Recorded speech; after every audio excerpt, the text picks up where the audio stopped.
Welcome back to our channel. दोस्तों मेरा नाम अली हैदर है। मेरा नाम अली रज़ा।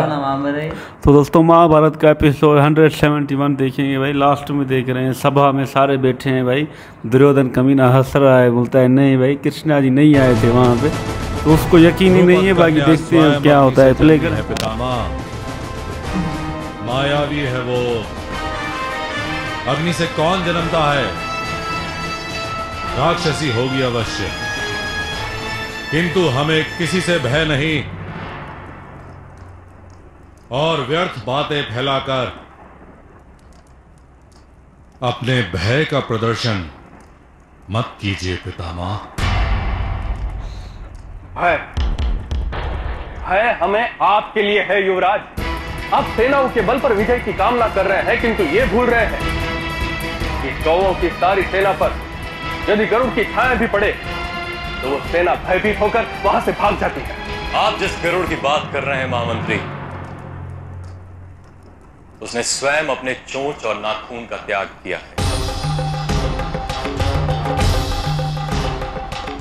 वासुदेव इस युद्ध में शस्त्र नहीं उठाएंगे,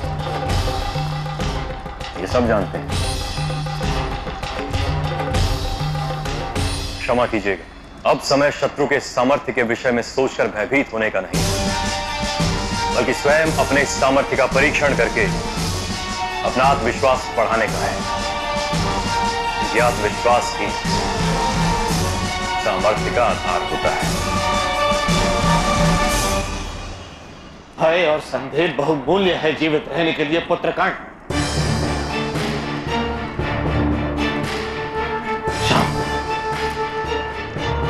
युद्ध से पूर्व प्रत्येक दृष्टिकोण से विचार करना आवश्यक है, प्रत्येक दृष्टिकोण से। किंतु पांडवों की ओर से आह्वान आ चुका है महाराज।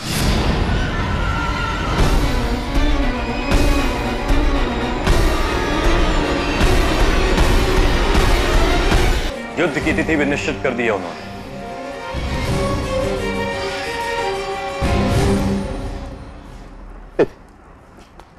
तिथि निश्चित कर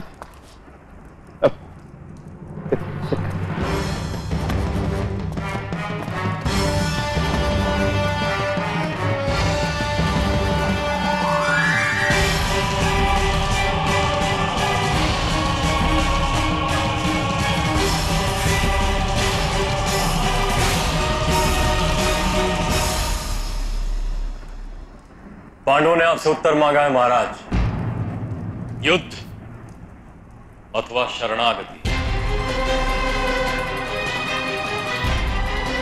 शरणागति असंभव है मित्र कर्ण, असंभव है।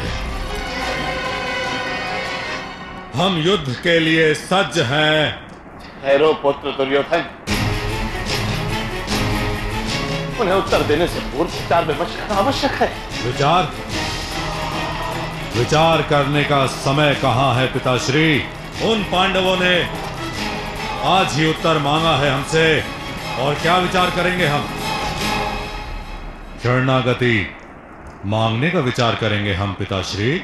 नहीं पुत्र नहीं, ये तिथि मेरे पुत्रों के लिए सौभाग्य लाएगी या नहीं, ये हम नहीं जानते।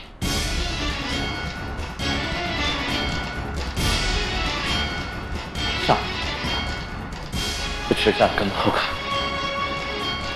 महामंत्री, महर्षि जैमिनी से बड़े ज्योतिष तो समग्र आर्यवर्त में और कोई नहीं। उन्हें शीघ्र ही निमंत्रण दीजिए।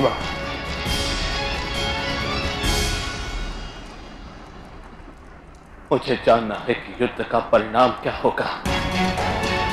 मुझे जानना होगा कि इस युद्ध से मेरे पुत्र को लाभ मिलेगा क्या, खुद के पुत्रों की कृष्ण की उपस्थिति ही पांडवों का सद्भाग्य बनेगी।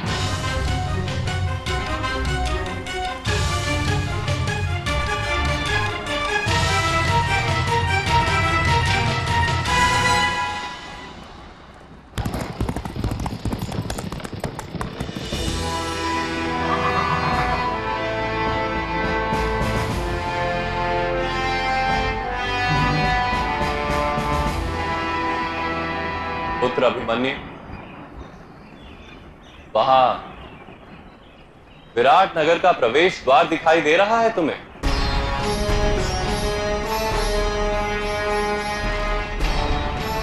वहां से शीघ्र ही पांडु पुत्रों की प्रचंड सेना निकलेगी। उत्तर में कुरुराष्ट्र की ओर प्रयाण करेगी। उस समय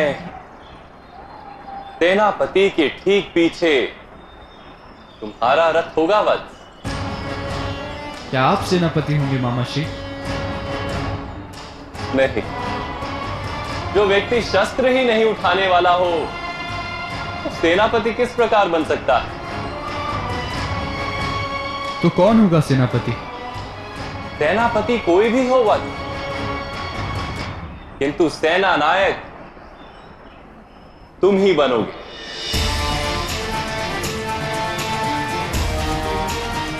इस युद्ध को पराजय की संभावना से विजय की आशा की ओर ले जाने का कार्य तुम करोगे वत्स।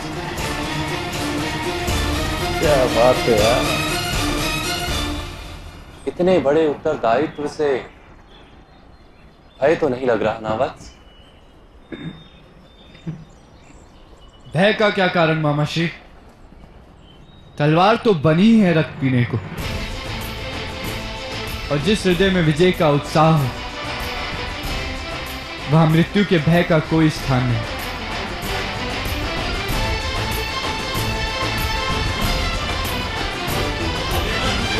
मुझे तुम पर गर्व है वत्स। इस युद्ध में युग परिवर्तन होने वाला है।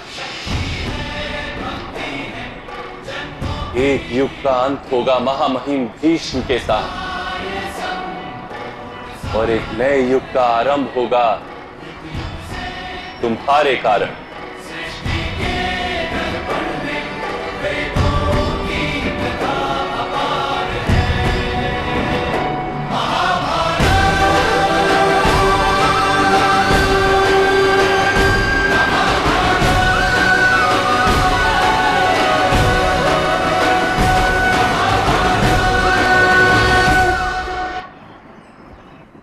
साम्राज्ञी प्रसन्न हो।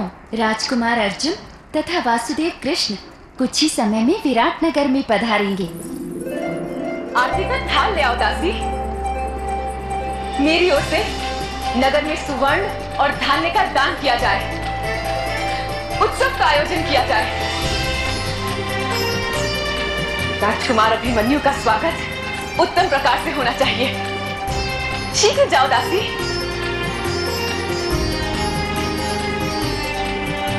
आपके 5 पुत्र भी पधार रहे हैं ना साम्राज्ञी? पिताश्री का संदेश आया है, शीघ्र ही सेना के साथ यहाँ पधारेंगे वो। और मेरे 5 पुत्र वो भी उन्हीं के साथ आएंगे।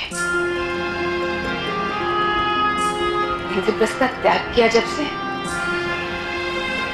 तब से देखा नहीं उन्हें मैंने। और राजकुमार अभिमन्यु और अन्य राजकुमारों को तो कभी नहीं देखा।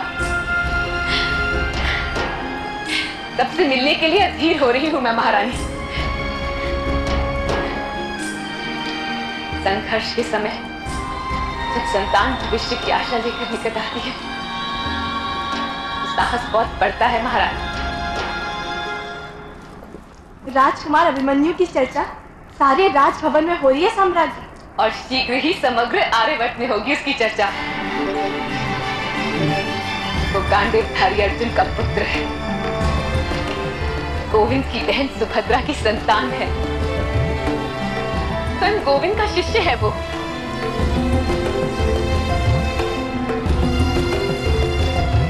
मेरे 5 पुत्रों का भाई है। महारानी अमूत्रा हो। सैनी पांचाली माता है उसकी। उसका बेटा डर हो गया ना। परंतु वो आपका पुत्र नहीं, राजकुमारी सुभद्रा का पुत्र है। अपनी संतान अपनी होती है। दूसरी स्त्री जिस संतान को जन्म देती है उसका स्नेह हमें कभी प्राप्त नहीं होता। एक ही उपवन के वृक्ष है, तब भी सारे फलों का स्वाद एक समान नहीं होता। मुझे विश्वास है यदि युद्ध में विजय प्राप्त तो या तो अभिमन्यु को सिंहासन पर बिठा देंगे, यदि पराजय तो अभिमन्यु क्षमा मांगकर द्वारका जा बस जाएंगे। यदि आपके लिए कोई त्याग करेगा तो वे होंगे आपके 5 पुत्र, अभिमन्यु नहीं।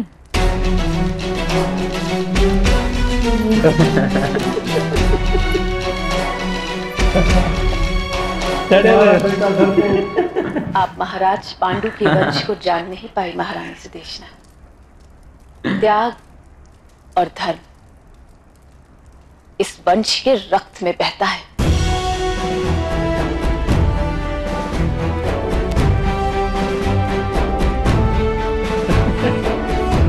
भाई हमें तो पता ही नहीं था कि इनके मन में भी कुछ है भाई। ये तो खुश थी, महाराज विराट के साथ थी, इज्जत कर रही थी, लेकिन अचानक इनके मन में भी जहर आ गया और ये ऐसे गलत बातें कर रही हैं और द्रौपदी जी को भड़का रही हैं कि आपका पुत्र नहीं है अपना। भाई क्यों नहीं है, उनके पति का पुत्र है।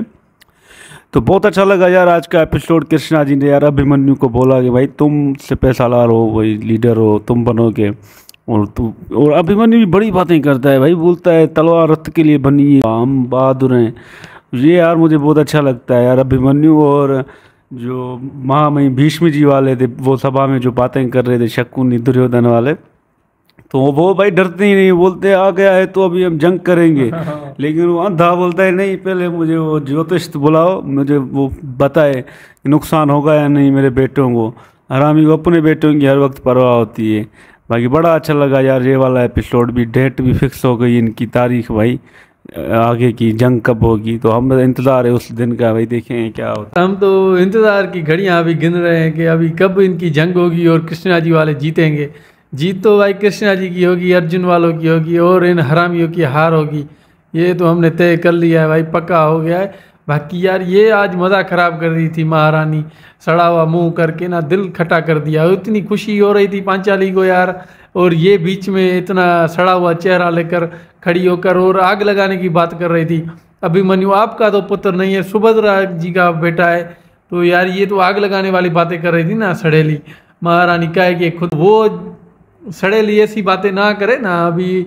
पर पांचाली भी बड़ी होशियार है, ऐसा जवाब दिया भाई खून है, हम सब एक साथ हैं, तो उसकी बोलती बंद होगी। ऐसे लोग नहीं होने चाहिए। अभी वो कितनी खुश थी यार, 5 बेटों का भी नाम ले रही थी, वो पता नहीं कहाँ से आ गए 5 बेटे भाई। और पिताजी भी आ रहे जो पहले इसने सजा दी भाई, बड़े शराब दी अपनी बेटी को पांचाली को।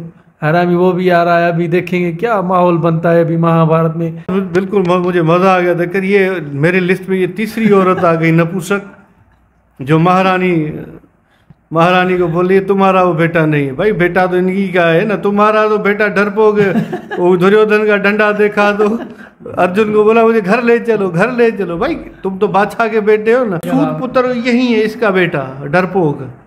बाकी अर्जुन वालों की बात ही कुछ और।